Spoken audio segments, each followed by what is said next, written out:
예, 중대본 제1통제관 이길입니다. 3월 11일 금요일입니다. 중대본 정례 브리핑을 시작하도록 하겠습니다. 오늘 중대본에서는 세 가지를 크게 논의를 하였습니다. 첫 번째는 동네 병의원의 신속항원 검사를 인정한다는 방안입니다. 둘째는 해외 입국 관리체계 개선입니다. 셋째는 일반 체계 내에서 코로나 치료 확대 방안이 되겠습니다. 첫 번째 전문가용 신속항원 검사 운영 개선 방안에 대해서 보고를 드리겠습니다. 현재는 동네 병원에서 전문가용 신속항원 검사를 받고 그 결과가 양성일 경우에는 추가로 보건소에서 PCR 검사를 받아야만이 확정이 됩니다. 그리고 그래야만이 격리나 재택치료 대상이 되게 되어 있습니다. 3월 14일 다음 주 월요일부터 되겠습니다.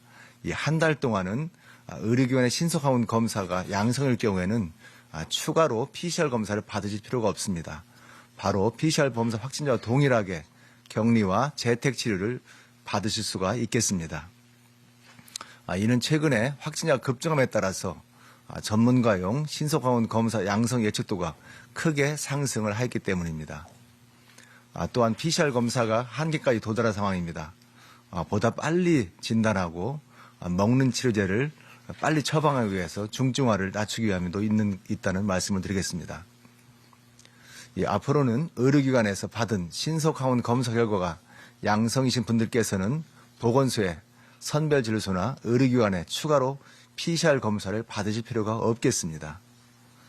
PCR 검사를 받지 않으시게 되기 때문에 국민들께서는 편리하게 또한 신속하게 치료를 받게 되실 것입니다. 보건소의 확진 판정 문자를 기다릴 필요가 없습니다. 바로 검사를 받으신 후에는 호흡기 진료 의료기관에서 치료를 받으실 수가 있겠습니다. 60세 이상 어르신 같은 경우에는 먹는 치료제를 처방도 바로 받게 되실 것입니다. 먹는 치료제 경우에는 최근 일주일간 평균 1733건의 처방이 이루어지고 있습니다. 이 치료제는 중증화를 막는 효과가 많다고 평가를 전문가들도 하고 있습니다. 동네 병의원은 양성으로 나온 환자를 보건소에 바로 신고해 주시기를 바랍니다. 그리고 보건소에서는 기초 역학조사를 포함해서 빨리 절차를 진행해서 재택치료를 결정해 주시기를 바랍니다. 역학조사 결과 환자분들은 집중관리군과 일반관리군으로 나눠지고 건강관리 방법도 달라지게 되어 있습니다. 이런 환자 관리 방법은 3월 14일부터 다음 주 월요일입니다. 그때부터 적용할 계획으로 있습니다. 이건 환자가 많을 것으로 예상되는 앞으로 한 달간 한시적으로 시행을 해보겠습니다. 그리고 평가를 한 후에 연장 여부를 검토하도록 하겠습니다. 이번 개선을 통해 확진자의 신속한 관리로 환자 관리 공백을 방지하고 중증화를 예방하는 큰 효과가 있을 것으로 기대를 하고 있습니다. 앞으로 코로나 의심 증세가 있는 국민들께서는 가까운 호흡기 진료 의료기관에서 검사를 받아주시기를 바랍니다. 또한 검사를 실시한 의료기관에서는 치료가 원활하게 될 수 있도록 환자에게 전화 상담과 처방을 빨리 안내해 주시기를 부탁드리겠습니다. 지금까지는 전문가용 신속항원 검사 운영 개선 방안에 대해서 말씀을 드렸습니다. 지금부터는 해외 입국 관리체계 개편 방안에 대해서도 설명을 드리겠습니다. 3월 21일 월요일부터 모든 입국자에 대해서 실시하고 있는 7일간의 격리를 국내 또는 해외에서 접종을 완료하고 접종 이력을 등록하신 분들에 대해서 면제하게 되어 있습니다. 4월 1일 금요일부터는 해외에서 접종하였으나 접종 이력을 등록하지 않으신 분들은 격리가 면제됩니다. 다만 국가별 위험도와 국내 방역성을 고려해서 위험도가 높은 국가에서 입국하는 경우에는 접종 완료자라 하더라도 격리 대상이 됨을 공지해 주시기 바랍니다. 현재 파키스탄, 우즈베키스탄, 우크라이나, 미얀마 등 4개국은 격리 면제 제휴국가로 지정하여 예방접종 완료자로 격리되고 있습니다. 예방접종 완료를 기준으로 노바백스를 포함한 WHO 인증 백신으로 2차 접종 후 14일이 경과하고 180일 이내이신 분들과 3차 접종을 완료하신 분들입니다. 국내 또는 해외에서의 접종 이력을 쿠브 시스템 등을 통해서 국내에서 이미 등록하신 분들께서는 3월 20일부터 격리가 면제되게 되어 있습니다. 그러나 접종 이력 확인이 안 되신 분들께서는 4월 1일부터 입국 시에는 검역정보 사전 입력 시스템을 통해 직접 접종 인력을 입력하셔야만이 격리가 면제됩니다. 아울러 4월 1일부터는 입국 이후 방역택시, KTX 전용칸 등은 방역교통망은 운영을 중단하겠습니다.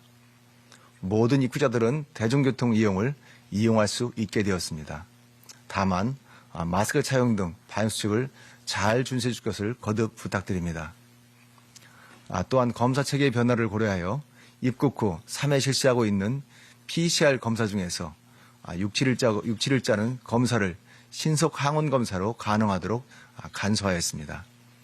이는 3월 10일부터 시행하고 있습니다.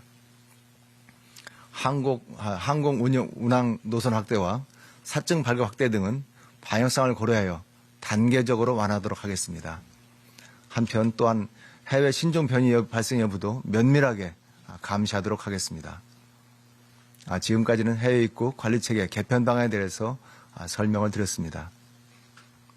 지금부터는 일반 의료체계 내에서 코로나 치료 확대 방안에 대해서도 말씀을 드리겠습니다. 어제 8시입니다. 우리 대한병원협회장님 수도권 21개 상급종합병원장 등을 참여하는 간담회를 개최했습니다. 여기에는 대한의사협회도 참석을 했습니다. 여기에서 일반 의료체계 내에서 코로나 진료 확대 방안에 대해서도 논의를 했습니다. 확진자 규모가 커지고 다양한 질환의 확진 환자가 증가하고 있습니다. 특히 오미크론 증상이 없거나 경미한데도 호흡기의 질환, 기저질환이 필요한 환자들이 입원 환자들이 다수가 지금 생기고 있습니다. 이런 상황에서 코로나 음압병실에서만 환자를 치료하는 시스템은 지속 가능하지가 않습니다. 그리고 효과성도 매우 떨어지는 것도 사실입니다. 이에 일반 병실에서 코로나 환자를 치료하는 의료체계의 전환이 필요한 시점입니다. 정부는 3월 8일 음압병실이 아닌 일반 병실이나 수술실에서도 코로나 환자를 치료할 수 있도록 의료기관 감염 예방 관리 지침을 개정을 하였습니다. 코로나 일반 병실도 코로나 환자는 일반 입원 병실도 일반 병실에서 사용이 가능합니다. 수술 투석 분만실인 경우에는 종전에는 음압병실만 수술만 사용하도록 되어 있습니다. 이제는 일반 수술실에서도 사용이 가능하게 되어 있습니다. 감염내과나 호흡기 내과의 오미크론 치료보다 다른 전문 과목의 의료진들이 기저질환의 치료가 필요한 상황입니다. 적극적으로 일반 병실 사용을 해주실 것을 의료계에 적극 요청드립니다. 일반 병동에서 코로나 치료를 받더라도 병실료와 오미크론에 관련 치료일은 들지 않습니다. 다만 기저질환 치료 비용은 종전처럼 건강보험이 적용되고 일부의 본인 부담이 발생하게 되어 있습니다. 서울대병원은 2월 20일부터 일반 병동 내에서 확진자 치료에 이미 나서고 있습니다.